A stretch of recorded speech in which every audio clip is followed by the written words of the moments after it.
7th. It's our second night here in Kentucky. We were in a redneck hardbind last night that was set up. We were trying to get an observation of the buck that we're after. We saw him, and so we moved this Redneck Ghillie in on him tonight. I think we can get 2 different shot angles if he comes out that way that he did last night. I think if he does that, he's in trouble. So we're hoping to prove that you can kill a deer on the first night by moving one of these ghillies because they blend in so well. So we'll see what happens.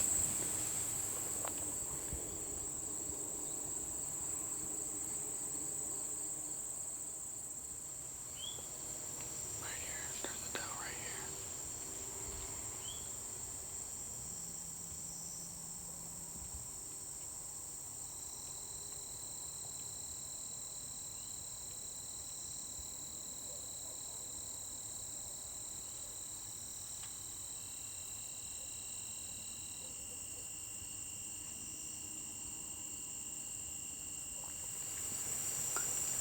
Well, we just had a doe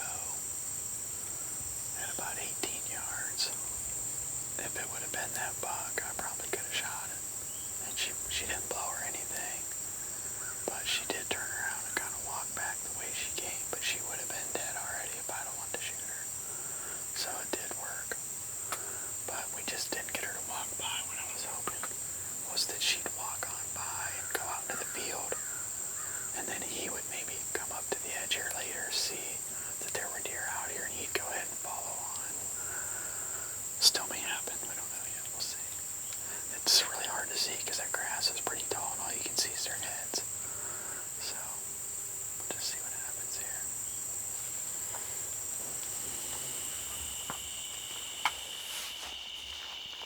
Well, there's the end of the second night. Our plan worked, just not, the big one just didn't show up. We had 3 different bucks within shooting distance and a doe. Did get some good news. Austin, the owner of the farms here, he shot a really nice buck tonight that we was after. Or he's after anyways, and he was in a redneck hard blind tonight, and he got his deer, said it fell in the field, so pretty pumped up about that, and happy for Austin. So we'll get a good look at that deer and see what's going on, but I'm pretty sure he shot that with a prime too, so we'll see. All right, here we are, the second weekend of Kentucky archery season 2018. We killed a deer tonight we called Poser because he looked like a deer that my friend Ben Rising, a Whitetail Edge, shot 3 years ago. This deer showed up, and you know, we thought it looked like the deer. It probably came from the same doe, and we got up in the redneck tonight and been tracking this deer for a long time. Found his sheds.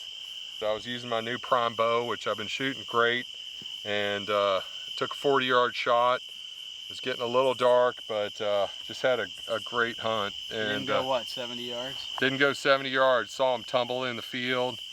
Ben and Javen were in another set hunting a deer called Flying V that they're trying, and another mature deer. But you know, we're just so thankful to be out here with friends. And I've only been able to contribute in a small way by, you know, helping with some of our sponsors to be able to get Austin, you know, some stuff like Redneck Blinds. Danny's been great and working with Austin on, you know, getting the, what do we have, 16 hard redneck blinds on this farm? Yeah, we put them, we got a farm in Indiana, and between here and there, we've been putting them up. And, you know, I'm 46 years old. I'm not getting any younger. And, you know, hanging stands and, you know, putting them in river bottoms, places where they wind us. These redneck blinds are just incredible. I mean, tonight we closed up the windows, and the redneck did its trick. And, you know, right at the end, we opened the windows up and saw him coming through in the clover, and, you know, it just made it happen. But thank you, man. I appreciate your help, and love having you down from Ohio. Love coming up to Ohio and hunting with you. And I mean, this deer will probably dress out, what, 225 field dress, maybe 230? Yeah, a huge body. Yeah. Very healthy deer. All right, well, let's get him back.